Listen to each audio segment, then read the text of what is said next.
Good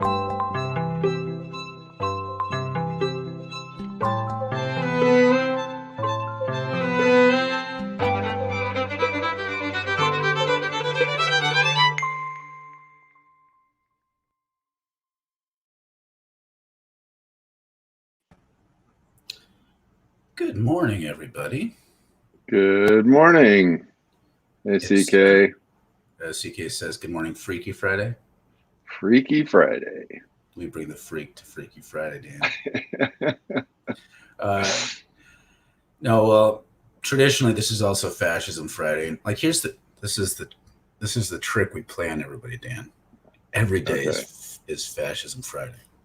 Every day. It's not just this Friday. Like, it's not just Fridays. Like, any day we talk about something, I'm sure it would only take us adding one sentence directly connected to fascism. Yet, it's about the ritual of holding space on Fridays. To talk about That's right. Hey, Ellen. Hi, Ari.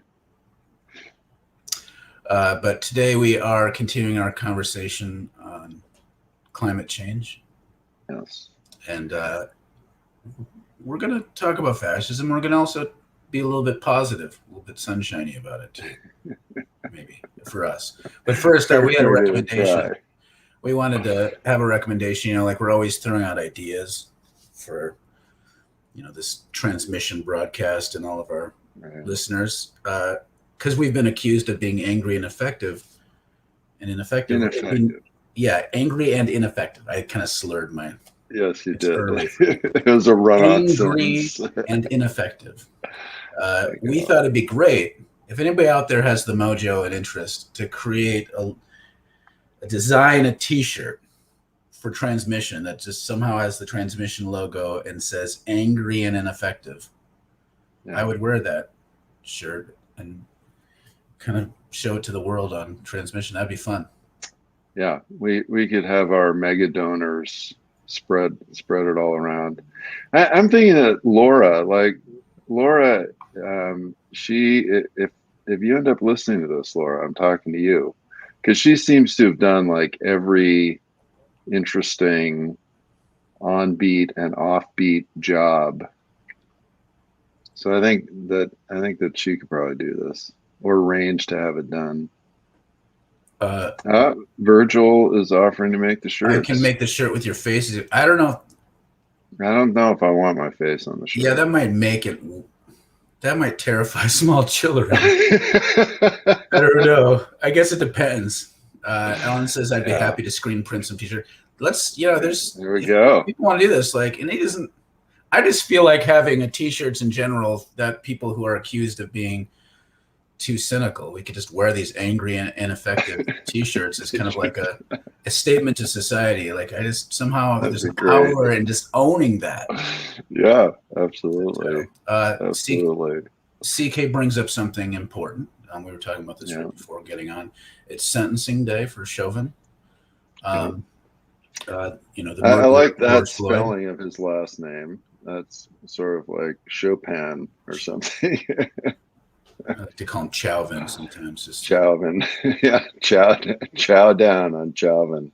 That could be the zombie version of it.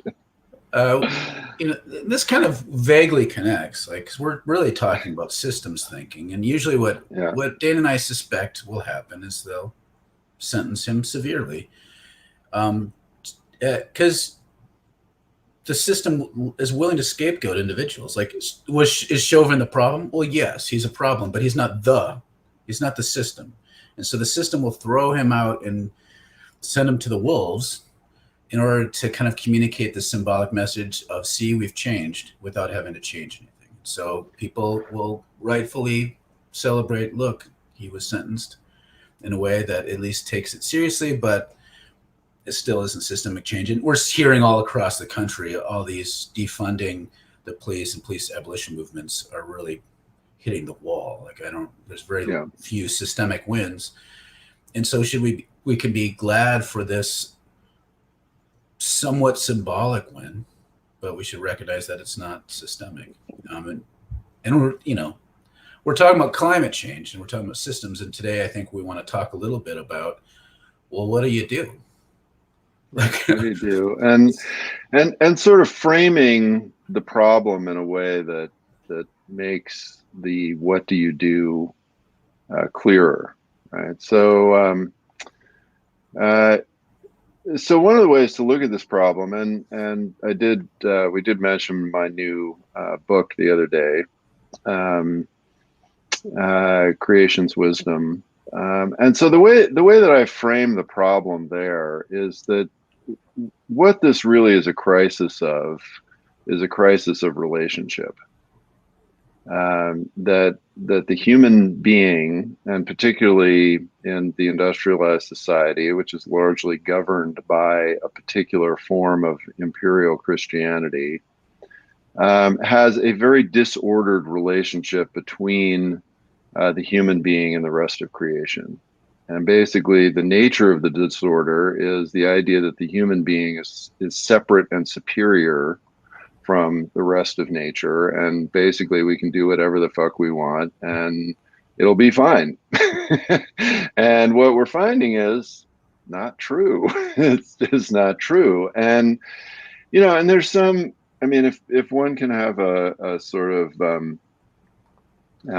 twisted sense of humor about this, there are actually some kind of amusing things going on in terms of what's happening with the climate change. And one of them, and Gregory and I were just talking about this yesterday, right? So with this heat wave and this drought in the Mountain West, one of the things that's happening, right, is that all of these Trump dogs, who are these ranchers and different things out there, who think that it's fine to run massive amounts of cattle through an arid forest ecology, they're all running out of water. And their cows are dying, and they're all having to sell all their cows. And so now these people who are touting freedom and Bundy is the poster child for this. He's now running for the governor of Idaho. And the reason he got driven out of California was that he wanted to run his cows on BLM land in the Eastern Sierras, which again is a totally horrible place to run cattle. And it's just, there's just not enough water and grasslands there for them. And this comes directly from this attitude of, I do not need to pay attention to any kind of ecological relationships, right? And so now these very people who are like, we're going to be free, we can do whatever the hell we want, we don't need to wear masks, blah blah blah, all the whatever stuff, they're all losing their livelihood. And of course, this disordered relationship thing that happens in general then leads to the disordered socio-political relationships that we call fascism, right? Because fascism really is just the ultimate political expression of this kind of disordered relationship. And so if we see that disordered relationship is kind of the root of the problem, then that becomes the thing that we can begin to do something about. And we can start to look at all of our own relationships. And yeah, we can look at this systemically, but we've talked about the fact that the individual can't fix climate change. And that's part of the, despair and difficulty that people have with it. But we can look at all of our own relationships, including our relationship with ourselves, our relationship with, whether you call it God or the universe, the greater reality, and then our relationships with others, and begin to say, okay, how can we restore some kind of right relationships there, which brings greater life to our particular circle of existence. A couple quick comments. CK says the Colorado River is a huge part of the conversation, for sure. Yeah. Alan says my late grandpa's land in Montana is part of those ranches now. I never know, what do you call that, like slanty frown face? Yeah, I can't remember. Consternation. I don't. Consternation. Yeah. So this is. I just want to kind of hover over this idea of changing relationships, because In a society that tends to want to collapse everything down into individual morality, it's easy to interpret that as in a very individualistic way instead of thinking about systems. Like here's the thing. Like, so let's go back to this oft-used example of Eichmann in Jerusalem, Hannah Arendt's book, where she talks about the banality of evil, where he doesn't question things because he's receiving these cliches and he's accepting the terms of the relationships that society has given him. Mm-hmm. The issue is, like, it's not that he needed to think about things differently. It's just the fundamental way of his relating to other people in his system was toxic. And so what we're asking people is not just to simply like be nice to their neighbors. Like it's not like this individual moral, like I need to like think about things a little differently. It's fundamentally questioning the way we relate. And then even like to the point of antagonistically analyzing the things around them that get in the way of relationships. So a good example is that a lot of philosophers have talked about over the millennia is currency. So, I mean, there's a lot of fascinating literature out there from philosophers and economists about how currency changes ways that human beings interrelate. So, you know, that's where we get these ideas like you don't lend friends money, because we know that once you have this expectation of exchange, it kind of can taint a relationship. So that's one example of like, well, what does it look like when you start having a different way of materially relating to your friends? And this is where people start talking about gift economies, which are more ancient, where you give and share alike. So you start thinking, okay, what does it mean to start changing how I relate to my stuff and how I relate with my stuff to friends? What can I imagine as a healthy way of relating to the land? Mm-hmm. Like when I listen to Jesus saying, consider the lilies, instead of it taking it as a remedy for being anxious, saying like, well, what if I actually pay attention to the lilies? Like really give my attention to what's around me and ask, what does it mean for me to have a loving relationship with mm-hmm. this watershed, with mm-hmm. my friends? And then you start, that leads into these bigger questions of, I can throw out terms like prefigurative politics, like where intentional communities are trying to live out in a small way what they want society to be at large. You start talking about creating alternative systems. People will sometimes call that dual power, where like if you're trying to come up with an alternative system for like insurance, like how do you pool resources to care for one another's health needs? Mm-hmm. And it starts becoming this fundamental way of reframing how we relate to each other. Mm-hmm. And that's mm-hmm. that is very individual in the sense that it starts at this very individual scale. Mm-hmm. But then it's with an eye towards how do I change my way of relating to the system in a way that can be viral, you know, like or it can spread.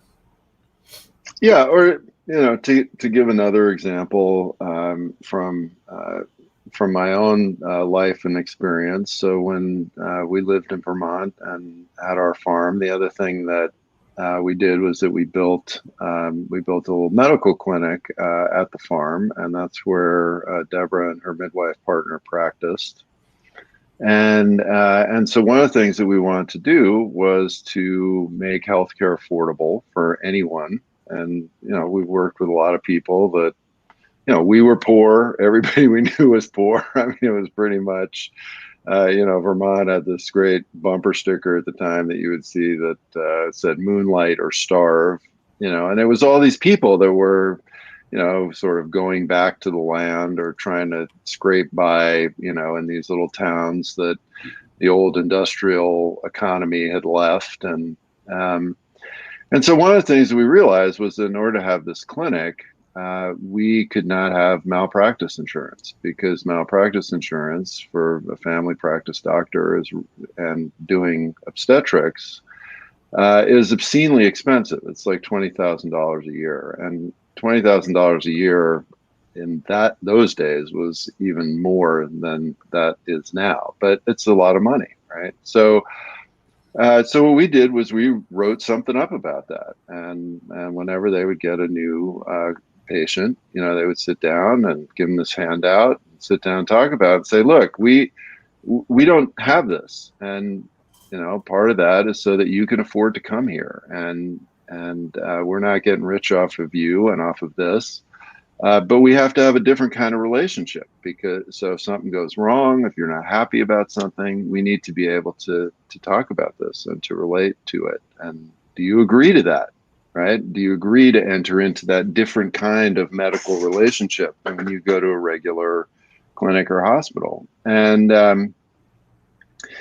and so that was one of the things that made healthcare there incredibly affordable and incredibly high quality. And, we never had a problem with that. We never had a problem. Hundreds, thousands of people went through our clinic over the years, and that was never an issue. But we had to intentionally do something different, right, in order to create that different, not only just relational behavior, but also economic behavior.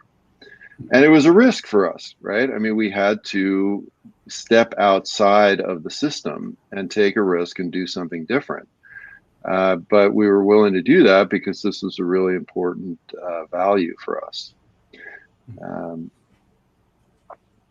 Well, and then this is where it gets interesting, because the stuff we're talking about, oftentimes someone will come and say, well, that's nice, but that's still not organizing. It's still not policy level. And that's true. That's true. But this is where people have to really think about how those two things relate. Thinking about climate change. So right now, some old friends from the community are moving upstairs in our house.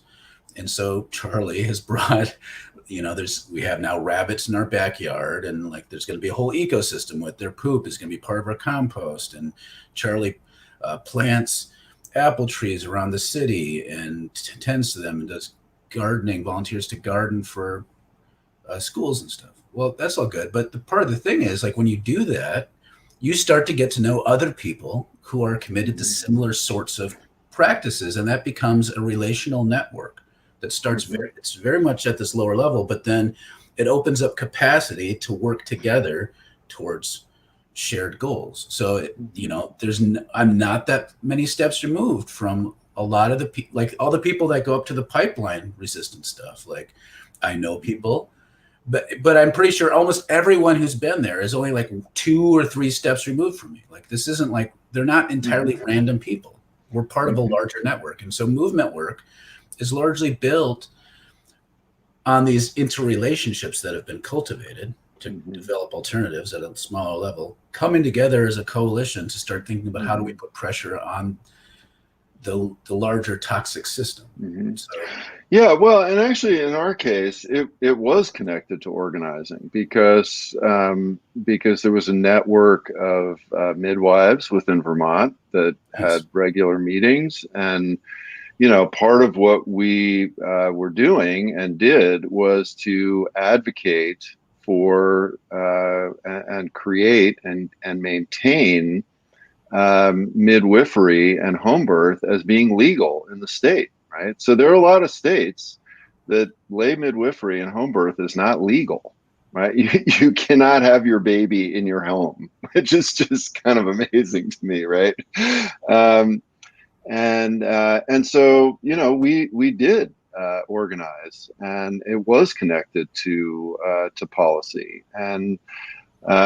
And right, you're exactly correct. I mean, it's great that you point out the sort of few steps removed thing, because I think we don't recognize that. We don't recognize how close we are to some of these wider issues. And I think sometimes when we talk about system, or when people think about system, they feel like it's massive. It's kind of, it's massive and it's far away. It's kind of like the deist God. It's somewhere out there and very nebulous. But the truth is that it's actually a lot closer than we think, and especially folks that live in smaller areas, right? I mean, and what the problem is, and this is this relational thing, is that the disordered relationships create boundaries and walls between the individuals and systemic action. Yes. Right. And we think, oh, this is inaccessible to me. This is confusing. This is far away. I don't want to pay attention to any of this. I just need to do my thing. And that's part of the disordered relationship, right? Yeah. That is an illusion. We're not that far from it, right? We're not that far away from it. But we need to step out of that illusion to put ourselves in that different place and that different kind of relationship. No, and this, just to underline that again, like let's talk about what I would consider the Christian left or radical Christianity. I mean, that's a lot of people in the world. But I'm pretty sure I'm not more than like a couple steps removed from anyone in that whole, like Cornel West, like I've talked to him and I know people who are closer to him. Like, so it's not, and he's like a big deal. Like, I'm not using that to name drop. I'm saying like, even these people that you think of as part of this big system, like most of us are not that far removed. The thing is, we get conditioned to think about things in certain ways, and it captivates our imagination. And it's helpful to think about political systems, economic systems, institutions as ways of managing humanity, as ways of mediating relationships. And a lot of ways of mediating relationships are toxic because they bake in certain kinds of myth systems and deceptions, and also hierarchical arrangements that are not helpful. And so we tend to normalize them, and we can't even imagine how to do it differently. And so part of what we're talking about here is like, okay, you do these individual like recycling and, like whatever the things that you're told to do, like they're actually a part of this overall way of reframing our relationships and trying to like start to imagine with other people across these networks, how can we organize differently based upon healthier ways of relating? So organizing is a way of changing relationships. It's not simply about collecting the sum totality of our will to push against something, which is how a lot of people want to break down what organizing is. And that's not really what organizing is. It's not, I want to say no to this thing, so let's get everyone who says no together to push as hard as we can. That's not really what's going on. That's a very vulgar and content way of thinking about something that should be understood as intrinsically relational. More comments coming in. Ellen writes, what an incredible risk. If only taking on relational risk were systemic rather than just Deborah and you, Dan, being amazing people. Thinking about the liability insurance from the nonprofit law office where I used to work. The risk issue it's a big one. Like whose risks are protected by our system? Question to ask. Like this almost always comes up to justify billionaires. Jeff Bezos took all the risks in order to become a multi-billionaire. Never mind the person who risks everything to get a job at a warehouse, and if they get hurt, they're going to become destitute. Their risk is not less because they don't have as much money. Like somehow thinking that Jeff Bezos's life has more weight to it or substance because of his wealth is stupid. Like it's morally and ethically stupid. CK writes, when I lived in Washington State in Port Townsend, it was illegal to collect rainwater. This is so dumb too. Like, so when you want to do something, you still have the law to deal with. By the way, everyone had rainwater collection barrels. Yeah, like that seems like a good practice. Well, and that's I was going to mention this, or I think maybe we did mention this earlier this week. This is a fascinating thing. It is illegal to collect rainwater most places in this country, which is pretty amazing when you think about it. So that the water that is falling on your property, and again, we've talked about private property as this interesting relational construct, that you can't keep that, you can't take that, right? and so that is this highly disordered relationship, an incredible way of controlling people, and also forcing you into a relationship with water that is highly disordered, right? So not only is it illegal to collect rainwater, but in all building codes across the country, it is illegal to build gray water systems in your house, right? So it's illegal to recycle water for non-potable uses. And what that does, of course, is it means that we waste an incredible amount of clean water. I remember years ago, this meme, it's just always stuck with me. You may remember these memes that there's this little black kid that's got this very quizzical look on his face, and he's saying all sorts of clever Yeah, things. I like that meme. And so one of the ones was like, "So you have so much clean water that you shit in it," right? Which is a perfect description of this disordered relationship, right? So we build these monstrous factories, we clean this water, we put it back in our pipes, and then we defecate in it. And it's like, this makes no sense, right? We should be using gray water for those systems, but that's illegal to do. And so what this does is it forces us into a disordered relationship with the one thing that we really need. I mean, oxygen and water are pretty much right up there with the basic things that we cannot do without. It's right next to gummy bears. Yeah. Yeah, yeah, that's your relational ecology. All right, more comments. The good system is more like mycelium, hard to find unless you're looking, and then you can barely unsee if you try. That's a good way of thinking. There's kind of a logic and a posture to this that really has to be formed. Like it's a formation thing, and it's good when we can when good systems have elders and teachers to form you. But like a lot of us, we fumble into it and start connecting with people with the same questions, and then we create safe spaces to ask, to problematize things and mess around and try to figure out stuff. Like that's kind of how I got into this. And then you start noticing who's doing what, and then you start making connections, and you realize like this is true. Like here's again, I'm pretty sure I'm only 2 degrees from AOC. Same as you, not to name drop, just saying celebrityness is not true. Like those who've never played 6 Degrees of Kevin Bacon, it's actually a fascinating way of thinking about systems. Like that's the game where you can name any actor in Hollywood, and you can connect them within 6 Degrees of Kevin Bacon. You could probably do it within 3 if you're a mastermind, but like, so Kevin Spacey was in such and such with so and so, and they were in such and such with Kevin Bacon. We can all do that with pretty much anyone in this country. Yeah. And that's an interesting exercise to say, like, when I used to do a podcast and I could interview Noam Chomsky, people would be like, how, oh my God, just Noam Chomsky. How did you interview him? I'm like, because he's not that inaccessible. And I know someone who knows him. Right.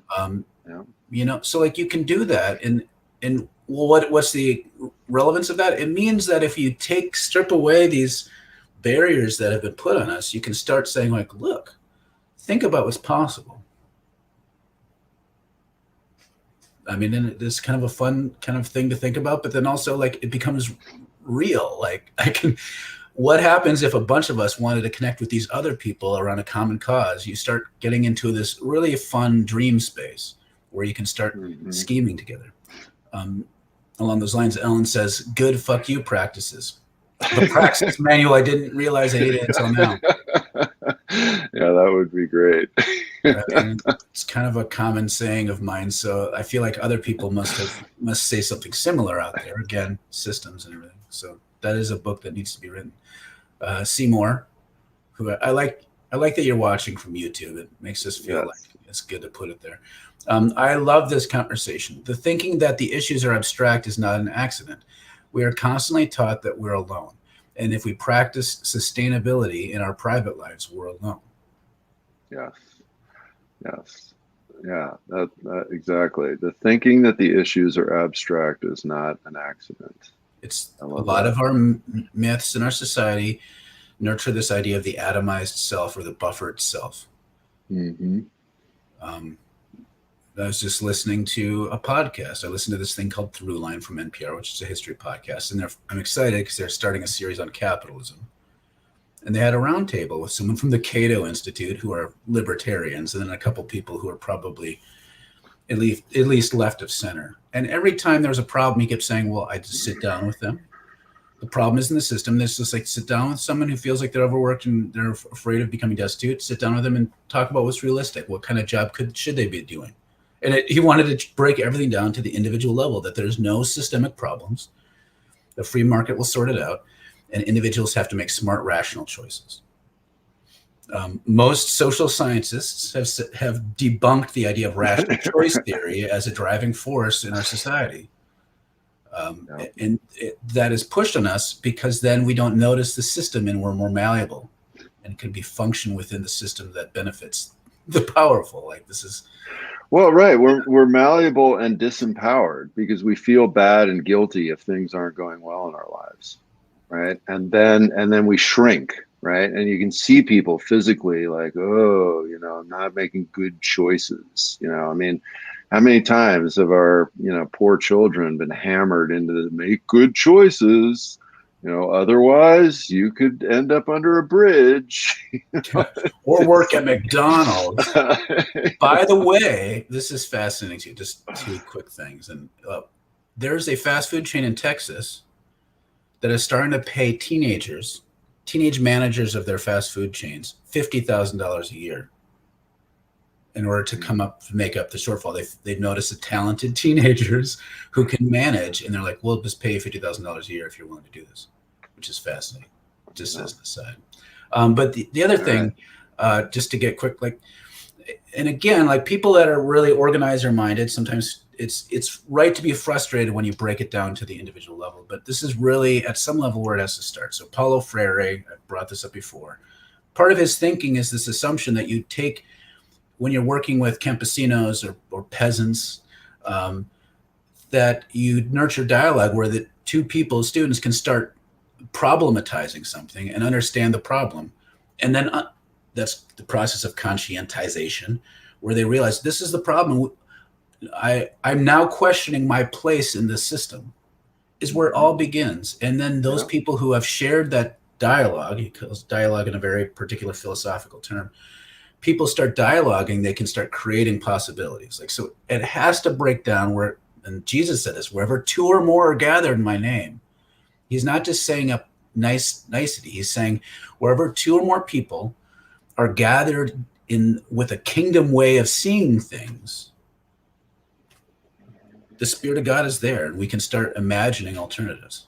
CK writes, yet Nestle owns a large aquifer and a huge amount of water rights in America. Effed up. Nestle is a truly satanic organization. Yes. CK writes, jelly babies, Mark, not gummy beats. I'm assuming you mean gummy bears, but I thought we were friends. All right, let's move on. CK writes, I'm 1 degree to Patrick Stewart. Yeah, CK was a body man for Patrick Stewart during a production of, I can't remember what play production it was. So CK hung out with Patrick Stewart, which is pretty badass. Seymour writes, continued, the truth, of course, is that we're part of a community who cares whether we ever connect to that community or not. And that makes policy possible. What's more, the tangible good locally. Yeah. CK writes, yes, I'm name dropping lol. You can name drop Patrick Stewart. He's like an exception to, it's not gross when you name drop Patrick Stewart the way other people name drop people. Seymour writes, the atomized self and the nuclear family. That's another idol that we should talk about sometime. The mythology is deep. Yeah. Ellen writes, so how far up and down do our property deeds go? The idea that you can own an aquifer under the place where many people live is mind-bogglingly infuriating. Yeah. Well, this is all a great thing, and we're coming to the end. But so, for example, in West Virginia, the entire state, if you own property, you do not own the mineral rights. You cannot own your own mineral rights. And so what this means, and you can see this, I mean, this is unbelievable. right? But this is a perfect example of this kind of disordered relationship shit that we're talking about. You can literally wake up one day and there is an oil company in your front yard drilling a well in your yard, and there is nothing you can do about it. And you don't benefit from it all. You just experience the consequences of that. No. And so you drive around in West Virginia and you see these oil wells in people's yards, right? And now, it first started out as wells, and now, of course, it's fracking. We went to this one place. This guy owned this piece of woodland, and he came there, and literally one day there was a 2-lane giant road that had been cut through his woods. There was a 6-acre landing pad that had been cut open in this wood, and there was a giant fracking site on his property. He had no idea this was happening until he went there, and there's nothing he could do about it because he does not own the mineral rights underneath his property. Yeah, there's the idea of private property is such a big. I mean, it's complicated. Yeah. But it just shows you that the show Beverly Hillbillies is a lie. Because Jeb wouldn't get that Texas. Jeb, yeah. Just CK brings it was Who's Afraid of Virginia Woolf? That's where he was hanging out with Patrick Stewart. Oh, okay. Eminent domain. Again, these eminent domain laws. I wouldn't have a problem with it if we had an ethical system. Like somehow eminent domain benefits Walmart, right? Not the sum totality of the people of a small town. Virgil writes, hiring right now and the whole nobody wants to work trope is a great example of how we're not alone even when we're alone. Of course, it's difficult to find people to work when an extra 600,000 people dropped out of the economy hiring pool in the last year. Ellen writes, reminds me of the first scene in Hitchhiker's Guide to the Galaxy where Earth is being demolished for the bureaucratic aliens' imminent domain. Yes. Yep. And Virgil says that's why there are some philosophies that differentiate between private property and personal property. I tend to think that's a helpful move, but we don't have time to dive into that because we're way past time. Yeah, we're way past time. All right. Well, thanks a lot, everybody. Great to see you and hear you. Thanks for the comments. And we'll be back next week. Peace.